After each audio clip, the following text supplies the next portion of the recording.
Bismillahirrahmanirrahim. Assalamualaikum warahmatullahi wabarakatuh. Bagaimana kabar-kabar teman Fatimah Az-Zahra? Alhamdulillah, semoga selalu baik, selalu sehat, selalu dalam lindungan Allah Subhanahu wa Ta'ala. Tetap jaga kesehatan kalian ya. Alhamdulillah, hari ini kita bertemu lagi di tema 1, subtema 2 ya, masih bersama Bu Ningrum ya teman-teman. Semoga kalian tidak bosan ya sama Bu Ningrum karena pembelajarannya masih jarak jauh. Ya teman-teman, sebelum kita belajar, mari kita awali dengan membaca basmalah bersama-sama. Bismillahirrahmanirrahim. Teman-teman bisa diperhatikan di sini ya. Sebentar. Ya, bisa diperhatikan di sini ada materi tentang subtema 2 yaitu bekerja sama dalam keberagaman. Kalau kemarin Ustazah sudah menyampaikan di dalam surat Al-Hujurat ayat 13 bahwa kita ini bahwa Allah menciptakan kita sudah dari berbangsa-bangsa dan bersuku-suku. Sini Ustazah akan menambahkan lagi dalam Quran surat Al-Maidah, dan tolong menolonglah kamu dalam mengerjakan kebajikan dan ketakwaan, dan jangan tolong menolong dalam berbuat dosa dan pelanggaran. Dan bertakwalah kamu kepada Allah, sesungguhnya Allah amat berat siksanya. Jadi teman-teman perlu diingat, kita tidak boleh saling tolong menolong dalam berbuat dosa atau pelanggaran. Ya teman-teman, perhatikan video yang Ustazah putar berikut ini ya. Perhatikan dengan seksama.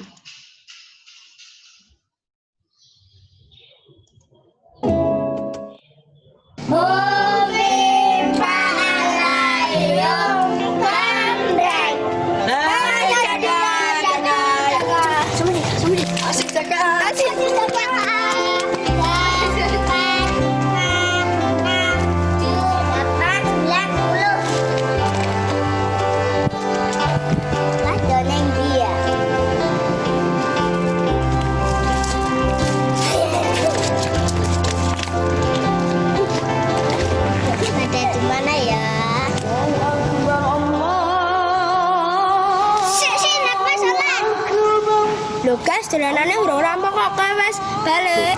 Aku sholat tok.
Tadi mereka bermain dalam perbedaan agama ya, terlihat jelas bahwa masing-masing mereka punya agama yang berbeda-beda, tapi ketika kita akan melakukan ibadah maka teman yang lain harus menghormati ibadahnya. Teman-teman juga ya ketika di rumah silakan teman-teman menghormati ketika teman kalian yang berbeda agama akan melakukan ibadah. Saling menghormati. Di sini ada contoh kerjasama di lingkungan masyarakat. Perhatikan di gambar yang pertama ini terdapat ya, terlihat ya ada perempuan dewasa, laki-laki dewasa dan anak-anak. Semuanya saling tolong menolong, saling bekerja sama, saling bergotong royong untuk membersihkan jalan, membersihkan selokan. Kemudian di gambar yang kedua dapat dilihat bahwa mereka bekerja sama dalam apa? Iya, dalam ronda malam atau siskambling. Di gambar yang ketiga terlihat ada wanita memberi apa ini? Memberi minuman pada bapak-bapak yang sedang Ya, yang sedang bekerja sama dalam membangun poskamling. Teman-teman perlu ingat ya, saling tolong-menolong, saling bekerja sama ini terdapat dalam Pancasila sila keberapa? Itu sudah materi kelas-kelas sebelumnya ya. Ada yang masih ingat? Iya, alhamdulillah. Ini adalah pencerminan dari Pancasila sila ketiga ya. Betul ya teman-teman, dari sila ketiga. Lambangnya apa ya sila ketiga itu? Ya, yang masih ingat, barokallah. Yang belum ingat, silahkan dibuka-buka lagi pelajaran yang pelajaran sila pertama, gambarnya apa, begitu ya. Kemudian di sini ada cerita bekerja sama dalam keberagaman. Teman-teman bisa perhatikan ini cerita terdiri dari satu paragraf ya. Perhatikan dalam penulisan paragraf ini. Kalimat yang pertama menjorok ke dalam. Jadi teman-teman kemarin yang mengumpulkan tugas penulisan paragrafnya yang belum menjorok ke dalam, silakan mulai besok ketika ada tugas menulis paragraf, penulisannya sudah menjorok ke dalam. Ustazah bacakan ya. Edo dan temannya mendapat tugas untuk melakukan percobaan tentang bunyi. Saat percobaan akan dimulai, tiba-tiba terdengar adzan. Siti dan Udin meminta izin teman-temannya untuk sholat. Teman-temannya mengizinkan mereka untuk melakukan ibadah. Edo meminjamkan ruang makannya untuk digunakan Siti dan Udin sholat. Meskipun Edo beragama Katolik, ia tidak keberatan rumahnya dipakai untuk sholat. Beni yang beragama Kristen, Dayu yang beragama Hindu, dan Nani yang beragama Buddha menunggu dengan sabar temannya beribadah. Ya teman-teman, di subtema 1 kemarin kita sudah mempelajari tentang gagasan pokok dan gagasan pendukung. Kalau di paragraf ini, kalian menemukan mana yang namanya gagasan pokok dan gagasan pendukung? Ya, yang sudah ketemu, alhamdulillah ya. Di sini terlihat bahwa gagasan pokok dapat ditandai, ini Ustazah tandai dengan warna merah. Yang warna merah ini adalah gagasan pokok. Jadi letaknya ada di awal paragraf. Kemudian gagasan pendukung adalah kalimat berikutnya. Yang berwarna hitam ini adalah gagasan pendukung.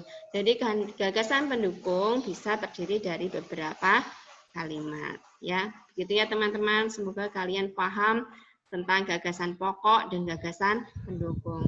Kalau yang ini sudah teman-teman praktekkan kemarin di rumah ya. Barakallah, teman-teman sudah mengumpulkan tugas semua, sudah mempraktekkan semua. Berarti teman-teman sudah mengetahui perambatan bunyi melalui benang ya atau benda padat. Kemudian ini perhatikan jika hanya satu paragraf ya. Biasanya teman-teman membaca cerita itu terdiri dari beberapa paragraf ya. Bagaimana kalau kita meringkas cerita itu yang terdiri dari beberapa paragraf? Ada beberapa cara ya teman-teman ya.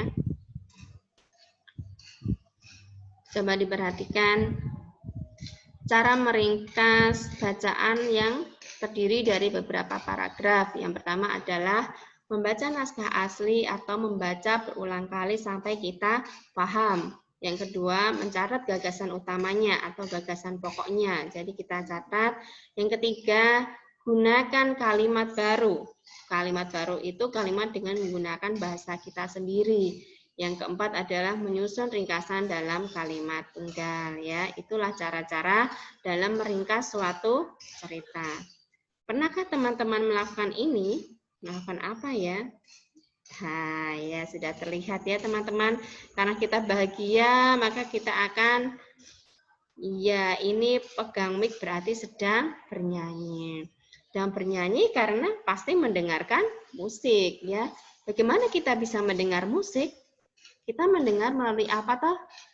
Ya, betul. Kita mendengar melalui telinga. Allah sudah memberikan kita nikmat telinga, nikmat pendengaran, bisa untuk mendengar apa setiap bunyi yang masuk ke telinga kita. Sudahkah teman-teman bersyukur? Ya. sepatutnya kita selalu bersyukur kepada Allah ya atas segala nikmat yang Allah berikan kepada kita. Kemudian di sini Ustazah akan menjelaskan lagi bagian-bagian telinga kita. Teman-teman punya telinga, boleh dipegang telinganya. Nah, silahkan dipegang telinganya. Ini ya. Ya. Bagian-bagian telinga. Teman-teman, ini adalah bagian-bagian telinga. Yang dapat teman-teman pegang ini namanya daun telinga, ya. Daun telinga ini merupakan bagian telinga yang terluar yang dapat kalian lihat. Namanya daun telinga. Sudah dipegang semuanya? Ya, ingat ya, ini adalah daun telinga. Kemudian bagian yang kedua adalah yang ini lubang telinga, saluran telinga. Setelah saluran telinga, kemudian ada yang namanya gendang telinga. Kemudian bagian telinga berikutnya adalah tulang pendengaran dan rumah siput atau koklea. Kenapa ini disebut rumah siput? Karena bentuknya sama seperti rumah siput, maka ini dinamakan rumah siput atau koklea. Setelah itu ada yang namanya sel saraf dan ada yang namanya 3 saluran setengah lingkaran. Kenapa disebut 3 saluran setengah lingkaran? Karena ini jumlahnya 3. Ya, dan bentuknya setengah lingkaran. Ini semuanya ada di dalam telinga kita. Maha besar Allah yang sudah menciptakan semua kerumitan ini ya yang ada di dalam telinga kita. Bagian terakhir adalah saluran eustachius, yaitu adalah bagian terakhir di dalam telinga kita. Kemudian di sini setelah kita mengetahui bagian-bagian telinga kita, maka kita akan membahas fungsi dari bagian-bagian telinga. Di sini daun telinga fungsinya untuk apa? Mengumpulkan dan menangkap bunyi. Jadi pertama kali yang menangkap bunyi itu adalah daun telinga kita. Kemudian suara akan dilanjutkan ke saluran telinga yang berfungsi menyalurkan bunyi ke gendang telinga. Di sini di gendang telinga fungsinya adalah menangkap getaran suara pertama kali atau mengubah bunyi menjadi getaran. Kemudian mengantar getaran ke tulang pendengaran. Jadi dari sini bunyi tadi masuk ke saluran telinga dan sampai ke gendang telinga kita. Fungsi bagian telinga yang lain adalah tulang pendengaran. Tulang pendengaran setelah dari gendang telinga tadi ke tulang pendengaran. Di tulang pendengaran ini fungsinya apa teman-teman? Ya, menerima getaran dari gendang telinga, kemudian mengantar getaran tersebut ke kemana? Setelah dari sini, betul, mengantar getaran ke rumah siput. Sampai di sini, sampailah bunyi itu ke rumah siput atau koklea.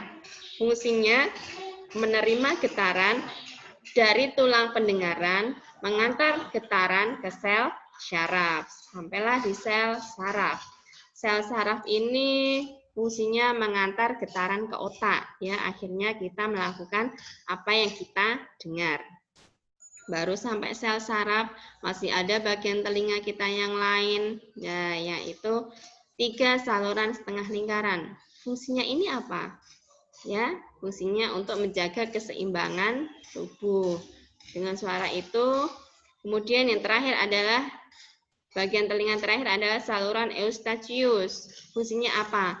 Mengatur tekanan udara dan menyalurkan ke rongga mulut. Jadi teman-teman, antara apa ini? Telinga dan mulut itu ada namanya saluran, ada salurannya. Namanya saluran eustachius. Saluran ini yang menghubungkan antara telinga dan mulut. Itu teman-teman,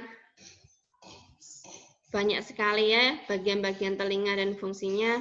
Teman-teman pasti belum pernah mengetahui bagian-bagian telinga yang di dalam. Sekarang Teman-teman perhatikan, pernahkah kalian membayangkan jika tidak punya telinga? Nah, teman-teman pernah membayangkan seandainya saya tidak punya telinga, apa yang akan terjadi? Ya, pasti kita tidak bisa mendengar berbagai suara, entah suara binatang, suara hujan dan air yang mengalir, kemudian suara ayah ibu kita yang memanggil kita, pasti kita tidak bisa mendengarnya. Bahkan kita tidak akan pernah bisa bicara. Kok bisa? Ya iya, kita tidak mendengar apa-apa, bagaimana kita bicara, ya? Kita tidak bisa menangkap respon orang yang berbicara dengan kita, ya teman-teman. Makanya ketika orang tua kita manggil kita, alangkah baiknya kita menjawabnya dengan rendah, dengan sopan, ya. Sudahkah teman-teman berterima kasih kepada Allah atas nikmat yang Allah berikan atas telinga kalian? Ya teman-teman. Kalau belum bagaimana caranya? Ya, kalau belum ya segera bersyukur. Bersyukur itu bisa dilakukan dengan berbagai cara, ya. Bersyukur dan berterima kasih kepada Allah atas anugerah telinga yang kita miliki saat ini, ya. Bagaimana caranya? Caranya gunakan telinga kita untuk kebaikan, untuk melakukan hal-hal yang diperintahkan Allah kepada kita. Gunakan telinga kita untuk mendengar semua kebaikan-kebaikan. Teman-teman bisa mendengarkan ngaji, mendengarkan murotal, dan menghafal Quran, ya. Insya Allah itu adalah cara kita mensyukuri nikmat Allah atas telinga yang diberikan kepada kita. Oke teman-teman, untuk pertemuan kedua di tema 1, indahnya kebersamaan, subtema 2, kerjasama dalam keberagaman, Ustazah akhiri sampai di sini dulu ya. Kita akhiri dengan bacaan hamdalah bersama-sama. Alhamdulillahirabbil alamin. Terima kasih atas perhatian teman-teman. Jazakumullah khairan katsir. Mohon maaf bila Bunirum dalam penyampaian ada salah. Wassalamualaikum warahmatullahi wabarakatuh.